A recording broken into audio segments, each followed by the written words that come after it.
नमस्कार मंडळी. आज आपण विदर्भ खानदेश स्पेशल अतिशय लोकप्रिय असलेली ज्वारीची बिबडी याची रेसिपी बघणार आहोत. तर ती कशी बनवायची आणि अगदी सोप्या पद्धतीने आणि सहज कुणालाही करता येईल. विशेष म्हणजे मुंबईसारख्या शहरामध्ये फ्लॅट सिस्टीममध्ये आपण अशा प्रकारची बिबड्या करू शकतो, ते या व्हिडिओत मी दाखवण्याचा प्रयत्न केलेला आहे. असं म्हणतात की आवड आहे म्हणजे सवड आहे आणि सवड असली म्हणजे कुठल्याही परिस्थितीमध्ये ती वस्तू ती रेसिपी आपण केल्याशिवाय राहत नाही. फक्त आपल्याला आवड पाहिजे आणि सवड पाहिजे.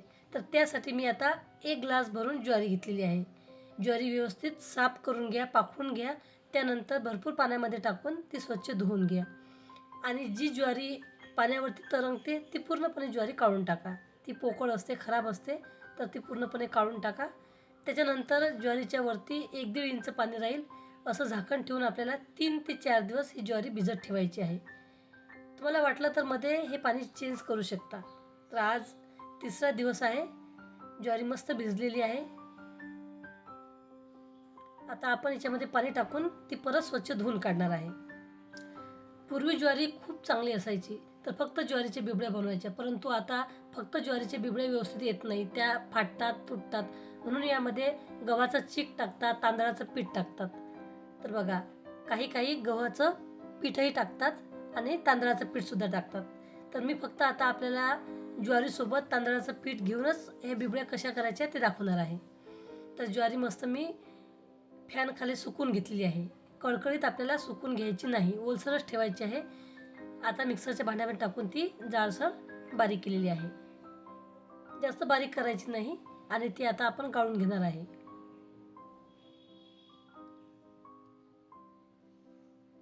जो जाडसर भाग वरती राहतो चाळणीमध्ये, तर तो आपण पाखडून घेणार आहे. यामध्ये जो काही कोंडा असेल किंवा साल असेल ती सहज निघेल. म्हणून आपल्याला सर्वात आधी जास्त बारीक करायचं नाही, थोडंसं फिरून घ्यायचं आहे आणि पाखडून घ्यायचं आहे. जो भाग जाडा आहे तो पाखडायचा आहे, जेणेकरून त्यातील कोंडा तो निघून जाईल. जास्त प्रमाणात जर आपल्याला बिबड्या करायच्या आहेत तर ज्वारी काढल्या जाते. खलबत्त्यामध्ये थोडंसं पाणी टाकून म्हणजे ज्वारी ओलसर करून ती काढतात, त्याची साल काढून टाकतात आणि त्याच्यानंतर ते 3-4 दिवस भिजत ठेवतात. परंतु आपण थोड्या प्रमाणामध्ये करत आहोत, म्हणून आधी ज्वारी आपण भिजवून घेतलेली आहे, सुकवून घेतलेली आहे आणि ती आता जाडसर मिक्सरमध्ये बारीक केलेली आहे. त्यानंतर ती गाळून घेतल्यानंतर जो जाड भाग आहे, रवाळ भाग आहे, तो आपण पाखडूनसुद्धा घेतलेला आहे. तर हे आपल्याला पीठ जाड रवा असतो त्याप्रमाणे बारीक करायचं आहे. तर आता आपलं पीठ आपण मोजून घेणार आहे. कधीही कुठलीही रेसिपी करताना ती मोजून घ्या, म्हणजे आपलं प्रमाण परफेक्ट असायला पाहिजे. तर पाणी, पीठ हे व्यवस्थित आपण मोजून घेतल्यानंतर आपली रेसिपी कधीच बिघडत नाही. तर जेवढं पीठ आहे त्याच्या डबल आपल्याला पाणी घ्यायचं आहे.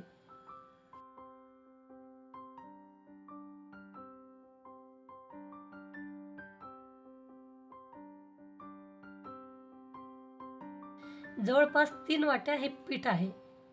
त्यानंतर तुमच्याकडे जर तांदळाचं पीठ असेल तर 1 वाटी तांदळाचं पीठ घ्या. जर नसेल तर रात्री तांदूळ भिजत टाका आणि सकाळी ज्यावेळेस तुम्ही बिबड्या बनवायला घ्याल त्यावेळेस ते तांदूळ मिक्सरवरती बारीक करून घ्या. आणि पीठ असेल तर याच पिठामध्ये आता आपण तांदळाचं पीठसुद्धा टाकून घेणार आहोत. तर बघा, 1 वाटी आपण तांदळाचं पीठ घेतलेलं आहे. नसेल तर तुम्ही बिबड्या करायच्या वेळेस तांदूळ बारीक वाटूनही घेऊ शकता आणि यामध्ये मिक्स करू शकता. व्यवस्थित मिक्स करायचं. एक प्रकारचं हे आपलं बिबड्याचं प्रीमिक्स तयार झालेलं आहे. तर असं बिबड्याचं प्रीमिक्स तयार करून तुम्हाला पाहिजे तेव्हा तुम्ही रात्री हे भिजत ठेवू शकता आणि दुसऱ्या दिवशी सकाळी बिबड्याचा घाट तयार करून बिबड्या बनवू शकता. तर मस्त आपलं प्रीमिक्स तयार झालेलं आहे. आता यामध्ये मी पाणी टाकणार आहे आणि घट्टसर हे पीठ भिजवून घेणार आहे. तर रात्रीची वेळ आहे, रात्री मी हे भिजत ठेवणार आहे. पूर्ण रात्रभर आपल्याला हे भिजवायला ठेवायचं आहे, म्हणजेच आपलं पीठ मस्त आंबवणार आहे. जास्त पातळ करायचं नाही, फक्त पीठ ओलसर होईल, भिजेल तेवढंच पाणी टाकायचं आणि झाकण ठेवून रात्रभर हे मस्त ह्या कण्या मुरायला ठेवायचं आहे. त्यानंतर दुसऱ्या दिवशी सकाळी आपल्याला याचा घाटा बनवायचा आहे. तर त्यासाठी मी 20 ते 25 लसूणच्या पाकळ्या घेतलेल्या आहे, 8-10 मिरच्या घेतलेल्या आहे. हे फिके आहे. 1 चमचा जिरे, 1 चमचा बडीशेप, चवीनुसार मीठ आणि अर्धी वाटी तीळ.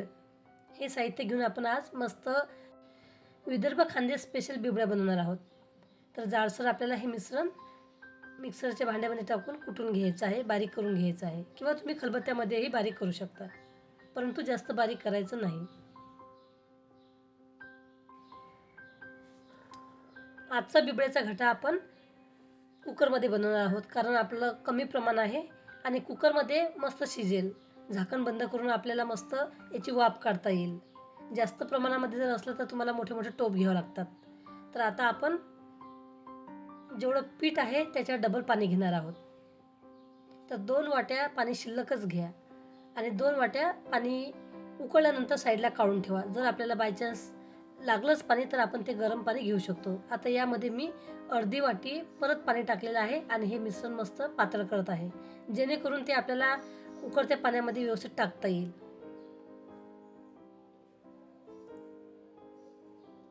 म्हणजे जेवढं आपलं पीठ आहे त्याच्या डबल आपल्याला पाणी घ्यायचं आहे. फक्त एवढं लक्षात ठेवायचं.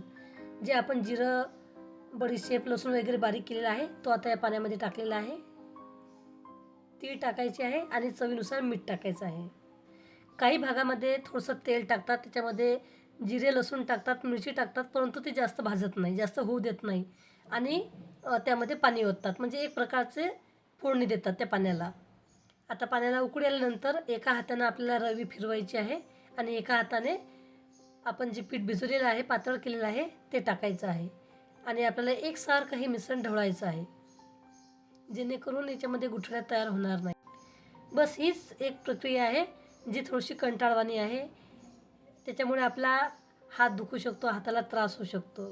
बाकी रेसिपी खूप सोपी आहे. तर सतत आपल्याला हलवायचं आहे, याच्यामध्ये गाठा तयार व्हायला नको. ज्या भांड्यामध्ये आपण पीठ भिजवलं होतं त्याच्यामध्ये थोडंसं गरम पाणी टाकून मी ते धुवून आता घाट्यामध्ये टाकलेलं आहे. पाववाटी पाणी टाकलेलं आहे. तर मस्त आपण हा घाटा व्यवस्थित मिक्स करून घेत आहोत. तर बघा, एकही याच्यामध्ये गाठ तयार झालेली नाही. अशाच प्रकारे आपल्याला हा घाटा तयार करायचा आहे. तुम्ही थोडंसं खाऊन बघू शकता. तिखट मीठ जर आपल्याला कमी वाटत असेल तर टाकू शकता.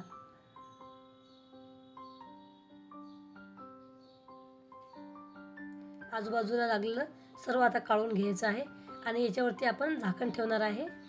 कुकरचं झाकण शिट्टी न लावता आपण झाकण ठेवणार आहे.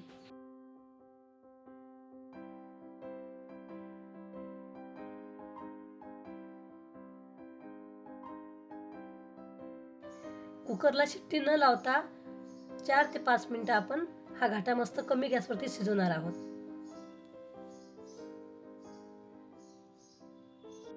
4-5 मिनिट झाल्यानंतर झाकण उघडायचं आहे. परत घाटा आपल्याला व्यवस्थित हलवून घ्यायचा आहे, जेणेकरून बुडाला लागणार नाही.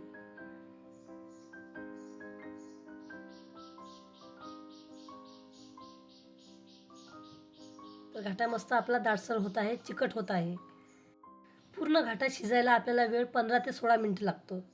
आधी आपले 4-5 मिनिट झालेले आहे. नंतर मी 4-5 मिनिट घाटा मस्त मिक्स करून घेतलेला आहे आणि परत 4 ते 5 मिनिट कुकरचं झाकण बंद करून शिजवून घेतलेलं आहे. टोटल 15 ते 16 मिनिटामध्ये कमी गॅसवरती घाटा मस्त शिजतो. आणि घाटा शिजला हे कसं ओळखायचं? एक तर त्याच्यावरती वड्या वड्या तयार होतात. दुसरं म्हणजे हात ओला करायचा आणि घाट्याला लावायचा. जर आपल्या हाताला घाटा लागला नाही म्हणजे आपला घाटा शिजून तयार झालेला आहे. तिसरी गोष्ट म्हणजे पाण्यामध्ये एखादा 2 थेंब या घाट्याचा टाकायचा. जर पाण्यामध्ये तो मिक्स झाला नाही तर आपला घाटा मस्त शिजून तयार झालेला आहे असं समजायचं. त्यानंतर कॉटनचा कपडा घ्यायचा आहे, तो ओला करायचा आहे आणि मी व्हिडिओत दाखवते त्याप्रमाणे घाटा जोपर्यंत गरम आहे तोपर्यंत अशा रीतीने बिबड्या तयार करायचे आहे.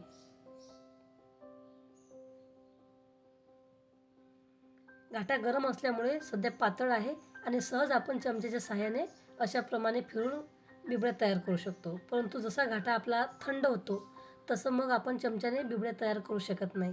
तर एक पद्धत आहे की पोळपाटावर कापड टाकायचा ओला करून, त्याच्यावरती घाटा घ्यायचा, घाट्याचा गोळा घ्यायचा आहे आणि तो हात ओला करून थापायचा आहे. परंतु आज आपण नवीन पद्धत बघणार आहोत, तर त्यासाठीच मी हा खास व्हिडिओ तयार केला आहे. तर हा असा गोळा आपल्याला ओल्या कपड्यावरती टाकायचा आहे आणि त्याच्यानंतर अशी एक प्लास्टिकची पिशवी गोलाकार कापून घ्यायची आहे आणि व्हिडिओत दाखवते त्याप्रमाणे पाहिजे तेवढ्या मोठे बिबडे आपल्याला पसरवून घ्यायचे आहेत. तर ही पद्धत खूप सोपी आहे आणि युनिक आहे.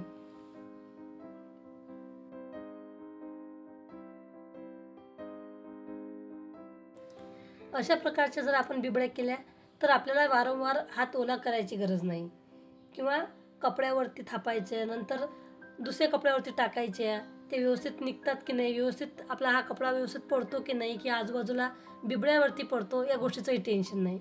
खूप सोपी पद्धत आहे आणि पटापट आपण कितीही बिबड्या असल्या तरी आपण करू शकतो आणि मस्त तेही गोलाकार. तर बघा, अशा पद्धतीने आपण बिबड्या थापून घेऊ शकतो, पसरवून घेऊ शकतो. मी छोट्या बिबड्या बनवत आहे. तुम्हाला पाहिजे तेवढ्या मोठ्या तुम्ही बिबड्या बनवू शकता.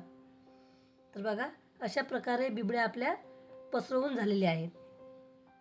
खूप सुंदर दिसत आहेत. आता हे आपण 2 दिवस सुकायला ठेवणार आहे.